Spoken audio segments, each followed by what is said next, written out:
ce que moi j'avais noté, c'était l'état des lieux. Mais est-ce que tu as quelque chose avant peut-être ou pas? Oui, alors si l'appartement plaît, il va y avoir la signature d'un contrat entre le propriétaire et le locataire ou entre l'agence qui représente le propriétaire et le locataire de l'autre côté. Oui. Donc, c'est simplement un document, ça peut être en papier ou numérique, Ouais.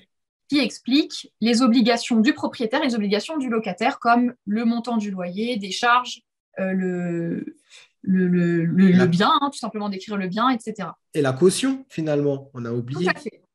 Tout à fait.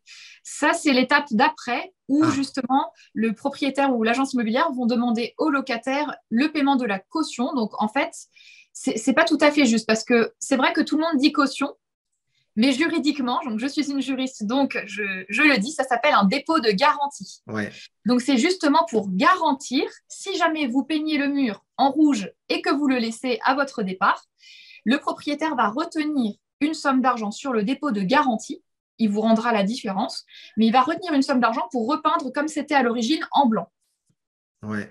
C'est vrai que il y a une différence, mais vous entendez souvent, hein, par abus de langage, le terme caution, caution, caution. C'est plus facile que de dire dépôt de garantie. Ça Oui, signifie donc c'est un montant, c'est une somme d'argent, hein, qu'on va prêter, qu'on va donner. Quel terme tu utiliserais en fait? oui, c'est vraiment. Alors, bonne question. Alors, juridiquement, c'est pas donné ni prêté. Voilà, C'est vraiment, c'est déposé en c'est fait. C'est dépôt déposé. de Ouais. garantie. C'est vraiment déposé parce que le but, bien sûr, c'est que le propriétaire vous la rende lorsque vous partez parce que vous aurez pris soin de l'appartement, vous aurez bien fait le ménage, vous aurez bien entretenu tout ce qui compte pour vous, enfin ce qui est à la charge du locataire. Ouais. Et donc, il va vous le rendre en théorie Donc après voilà. les lieux de sortie. Voilà. Voilà, donc avant de partir, si c'est 1000 euros de dépôt de garantie, on vous rendra ces 1000 euros à la sortie. Et ensuite, on a l'état des lieux qui est juste avant la signature ou après ou pendant. Exactement. Alors, en fait, tout dépend parce que si vous êtes déjà en France et que vous habitez dans la ville, bah, c'est simple, ça peut se faire sur papier, tout se fait le même jour. Mais parfois, vous êtes à distance. Donc, ça peut se faire à des moments différents. Parfois, le contrat de location ou le contrat de bail est signé même 3 semaines avant, un mois avant, parce que vous voulez, par exemple, réserver l'appartement. Par exemple, Ouais, ici à Strasbourg, les appartements jolis sont très rares. Donc, ça peut arriver qu'une personne le loue dès le mois de juillet, même si elle ne va à l'école qu'en septembre. Parce qu'il y a tellement de demandes qu'elle va le signer en avance pour être sûre d'avoir son appartement en septembre, à ouais. l'avance. Donc ça, c'est malheureusement, c'est malheureux. C'est une technique, mais c'est malheureux. C'est pour être sûr, être Oui, certain d'avoir l'appartement. Et ouais. parle-nous un peu de ce terme, de cette expression, état des lieux. Voilà. Donc, l'état des lieux, c'est le document qui va être préparé et rempli avec vous ou avec votre représentant, si vous ne pouvez pas être présent, le jour où vous rentrez vraiment physiquement dans les lieux. Donc, le jour où vraiment vous amenez vos valises, vous amenez vos meubles dans l'appartement. En fait, l'état, ça veut dire est-ce que c'est en bon état, est-ce que c'est en mauvais état? Donc, pas de votre faute, hein, mais à votre entrée, on va constater l'état. Et les lieux, ça veut dire les lieux, l'appartement ou la maison. Et Mhm. pourquoi il y a un état des lieux? C'est justement pour qu'on ne puisse pas vous reprocher que des choses sont, par exemple, en mauvais état ou cassées. Donc, c'est une protection. Exactement, c'est une protection. Et si tu es locataire, je t'invite à faire très attention à l'état des lieux. Bien sûr, tu vas être très content de rentrer dans l'appartement, tu vas tout regarder, tout ça. Mais je t'invite à prendre le temps de bien noter surtout les choses qui ne sont pas en bon état.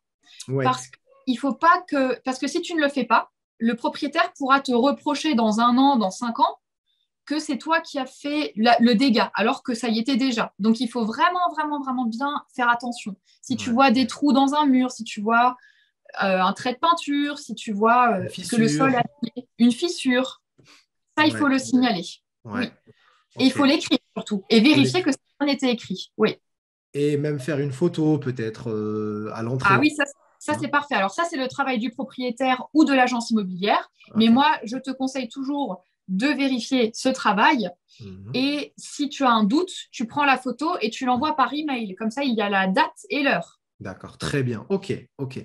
Donc ça, c'est l'état des lieux. C'est une chose qu'on fait à l'entrée et à la sortie. Exactement. Et il va falloir la signer et la dater.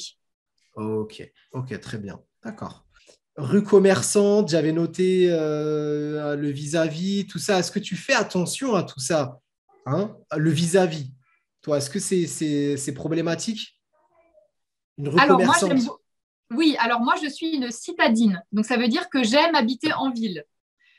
Alors, souvent, l'humain est un petit peu paradoxal. C'est parce qu'on a tous envie d'habiter au centre-ville, mais on a aussi envie d'avoir un jardin et d'avoir de l'espace. Voilà, donc c'est un peu contradictoire.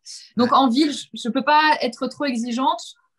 Donc, je ne fais pas trop attention au vis-à-vis. Mais j'ai personne trop près, ça c'est sûr. Voilà, le vis-à-vis, cela signifie avoir un voisin juste en face qui voit tout votre appartement et donc vous aussi, vous voyez tout son appartement. Donc, c'est pas très cool. C'est ça, le vis-à-vis. C'est un mot vraiment typiquement typique français, hein, le vis-à-vis. Et une rue commerçante, c'est quand vous avez une rue hein, avec des magasins, des commerces. Ça, et donc, c'est peut-être nécessaire d'avoir un double vitrage. Un double vitrage, ça signifie donc avoir deux vitres, en fait, hein, si je comprends bien. Et des fois, on a même le triple vitrage. Donc, c'est pour éviter d'entendre le bruit le soir, le matin très tôt, etc. OK. C'est vrai. Alors, est-ce qu'on a autre chose sur la thématique locataire?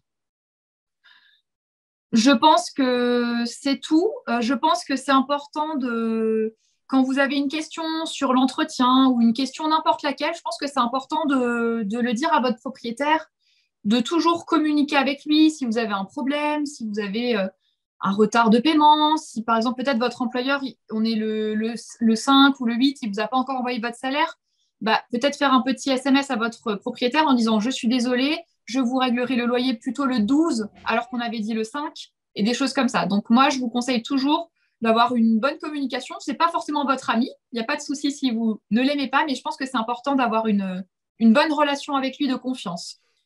Alors, merci beaucoup. Claire, toi, tu es donc vraiment une experte dans cette matière.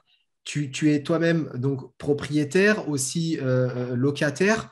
Et ce que je voulais dire, quand tu es propriétaire, vu qu'on t'a aujourd'hui, je te poserai la question, est-ce que tu aurais une astuce, quelque chose pour aider hein, le locataire à mettre un bonus, un point en plus de son côté pour avoir un appartement qui est vraiment top, qui plaît?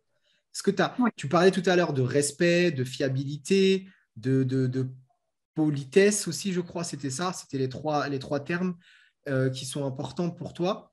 Est-ce que tu aurais encore une astuce, un conseil en plus pour aider? Bien sûr. Oui, c'est de montrer sa motivation. Donc, par exemple, quand le propriétaire dit est-ce que vous pourriez m'envoyer telle pièce? Qu'est-ce que vous avez pensé de l'appartement ou ce genre de choses? Vous pouvez dire si vous l'avez vraiment aimé, hein, bien sûr, il ne faut pas mentir non plus, mais si vous l'avez vraiment aimé, dites-le, dites que vous trouvez que l'appartement est vraiment beau et que vous vous sentez bien quand vous visitez, ou quand il vous demande quelque chose, répondez rapidement. Ou juste en disant ok, j'ai bien reçu votre demande, je ne peux pas le faire tout de suite parce que je suis au travail, mais je vous l'envoie ce soir. C'est ce genre de choses qui vont, qui vont montrer que vous êtes motivé. Et voilà, souvent dans les appartements, nous, propriétaires, on y travaille, on y met du temps, du sang, de la sueur. Donc ça nous fait plaisir quand quelqu'un apprécie notre travail. Avec donc une réactivité. Oui, et Pour la toi, motivation. et la motivation. Motivation, c'est très important. OK. Claire, pour les personnes qui sont intéressées, je mets ta chaîne YouTube en lien juste en dessous. Hein. On va clôturer cette partie, cette thématique, donc côté locataire. Et dans une deuxième partie, on va voir donc le côté propriétaire, quand on est propriétaire, ce que l'on doit savoir. Allez, on se retrouve. Merci. Merci à toi.